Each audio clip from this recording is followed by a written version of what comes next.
Jameson at Johnson. I'm Jameson and Johnson, and this is Cooking in Your Dorm Room. First off, we're gonna make queso crockpot. Crockpot queso. So first off, you wanna get a can of evaporated milk. You wanna pour it into your crockpot, the whole can. And then, if you want that spice in your life, you're gonna take a can of diced green chilies.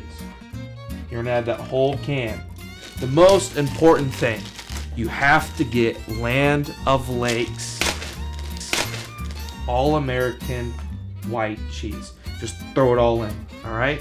It's gonna be a big blob. It's gonna look real weird. That's okay. Then, turn your crock pot on high. You turned it off. So that button to closest to you is just off. Oh. So Then you're gonna turn your crock pot on high for an hour, stirring it every 30 minutes or so, or until it's all combined. All right, looks like the queso's done. You can tell by stirring it that the cheese is all melted and it's nice and smooth. Let's try it.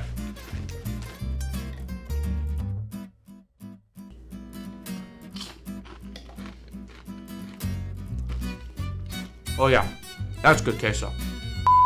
All for under $10. Jameson at Johnson.